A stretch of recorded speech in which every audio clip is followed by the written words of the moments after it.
Hello दोस्तों, आप सभी का हमारे YouTube क्लास में स्वागत है। आज हम लोग writing how to improve in our handwriting. आप अपने राइटिंग को कैसे सुधार कर सकते हैं, आप अपने राइटिंग में कैसे परिवर्तन ला सकते हैं।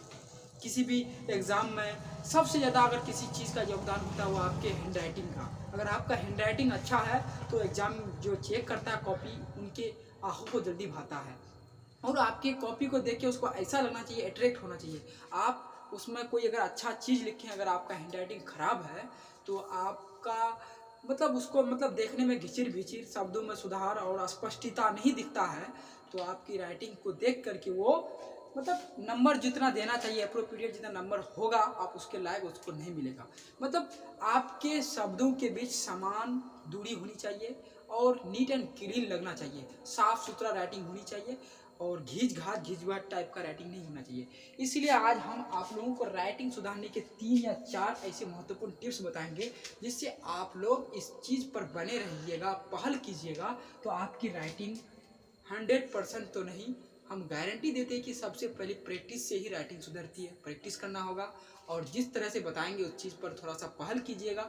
ज़रूर आपकी इस कोशिश में बने रहिएगा तो ज़रूर आपकी हैंड राइटिंग में इम्प्रूवमेंट होगा, बदलाव होगा, अच्छा बनेगा, सुंदर बनेगा। इसीलिए किसी भी चीज़ सुंदर होता है ना, उसकी तरफ हमारी आँखें अधिक भाती है। ठीक है, इसीलिए अगर सुंदर राइटिंग रहेगा तो एग्जाम कॉपी में जितना भी रिटेन एग्जाम है आपका, लिखने वाला एग्जाम, उसमें एग्जाम में आपका बहुत ही अच्छा परफॉर्मेंस राइटिंग देता है। इसलिए अगर आपको अच्छा से अच्छा मार्क्स ऑब्टेन करना है किसी भी बोर्ड में, किसी भी एग्जाम या बिहार बोर्ड हो, सीबीएसई बोर्ड हो, तो आपका हैंड राइटिंग उस पर बहुत ही निर्भर करता है। हैंड राइटिंग बहुत ही मान्य हो जाता है, बहुत ही वैल्यूएबल हो जाता है। इसलिए मैं आप सभी से आग्रह कर रहा हूँ कि आप लोग हैंड राइटिंग पर विशेष ध्यान दीजिएगा, विशेष करके रिटेन एग्जाम में, लिखने वाला एग्जाम में।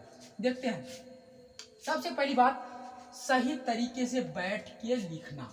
यानी सबसे पहली बात, आप अगर लिखते हैं तो सही तरह से आपको बैठ के लिखना होगा। ठीक है, यानी बैठने का स्थान आपका क्या क्या होना चाहिए।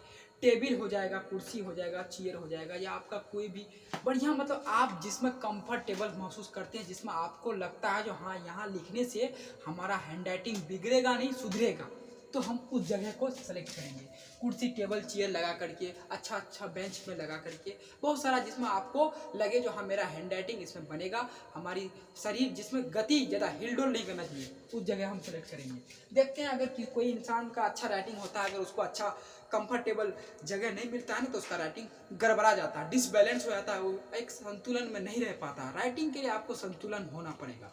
ठीक है, एक नंबर ये हो गया, आपको सही तरीके से बैठना होगा। ठीक है, यानी जब तक आप सही तरीके से नहीं बैठेंगे तब तक आपका हैंड राइटिंग अच्छा नहीं बनेगा। आगे बढ़ते हैं, लिखने में स्पीड को कम करना पड़ेगा। क्या करना पड़ेगा?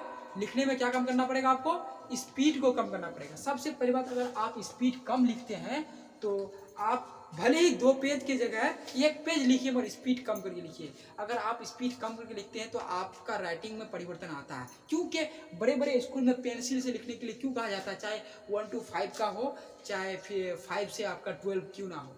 ठीक है, 5 से 12 क्यों ना हो, आप सभी विद्यार्थी को बड़े बड़े स्कूल या कॉन्वेंट में या बड़ा बड़ा जो लेक्चरर और जो भी होते हैं वो लोग कहते हैं जो आप अपने राइटिंग में स्थिरता लाओ। मतलब जब आपका राइटिंग अच्छा बन जाएगा तो आप अपने स्पीड में बढ़ोतरी करो। ठीक है, मगर पहले आपको जब स्टार्टिंग में जब आपका राइटिंग खराब है, हैंड राइटिंग पर विशेष ध्यान देना पड़ेगा। मैं क्या लिख रहा हूँ, मेरा वर्ड में स्पष्टता है कि नहीं है, कितना स्पेस है, अच्छा लग रहा है कि नहीं लग रहा है, मतलब एंगल बना के अपने आप को देखना पड़ेगा। ठीक है, लिखने में स्पीड को कम कराएं। और अगर हैंड राइटिंग सुधारना है तो आप जितना देर में 3 पेज लिखते हैं तो उतना देर में धीरे लिखने से 2 पेज लिखिएगा ना, तो आपका राइटिंग ज़्यादा इंप्रूवमेंट होगा, राइटिंग में बदलाव आएगा, राइटिंग में सुंदरता आएगी, आपकी राइटिंग में एक अद्भुत दृश्य लगेगा, खूबसूरत लगेगा। ठीक है, तो सबसे पहले बात, आपको राइटिंग धीरे लिखना पड़ेगा।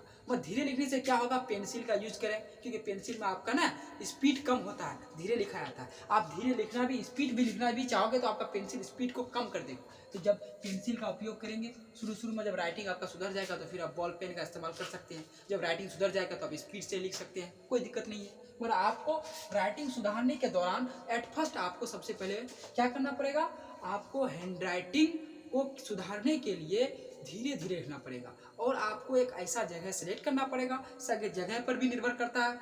ये सो के आप लिखिएगा तो थोड़ा राइटिंग बनेगा, राइटिंग गड़बड़ हो जाएगा। ठीक है, तो आगे बढ़ते हैं, दूसरा हो गया। तीसरा देखिए, केवल पंजा गति नहीं करना होगा। पूरा हाथ को गति करना होगा, नहीं नहीं, पूरा हाथ को गति करना होगा, नहीं तो हाथ में दर्द होगा। केवल आप इससे कोई पेन से लिख रहे हैं तो आपका ये इसके साथ ये नहीं हिलना चाहिए, ये ऐसे ऐसे ऐसे नहीं हिलना चाहिए, आपका पूरा हाथ को एकदम पूरा गति करना चाहिए। अगर आपका पूरा हाथ गति करेगा तो आपका हाथ का गति जो ब्लड सर्कुलर है, तो ब्लड का बहाव अगर बंद हो जाएगा तो आपका हाथ में क्या हो जाएगा, दर्द होगा। आप जहाँ 4 पेज लिखने की जगह आप 2 ही पेज ही लिख करके बदन को ऐसे मतलब तनाव आ जाएगा, बदन आपकी दर्द महसूस करेगी तो आप लिखेंगे कैसे, लिखने में सक्षम हो पाइएगा। इसीलिए आपको केवल पंजा गति नहीं करना होगा, आपको पूरा हाथ को गति या मूव माने गति करना, मूव करना होगा, नहीं तो हाथ में दर्द होगा, क्योंकि ब्लड सर्कुलर बंद हो जाएगा। अगर हाथ गति नहीं कर रहा है, खाली ये हिल रहा है, तो आपका खून का बहाव कम हो जाता है। जब खून का बहाव कम होगा तो आपका हाथ में दर्द होगा। जब आपका हाथ में दर्द होगा ना, तो आपका राइटिंग 10 पेज लिखने की जगह आप 2 ही पेज ही लिख पाइएगा एग्जाम में। आप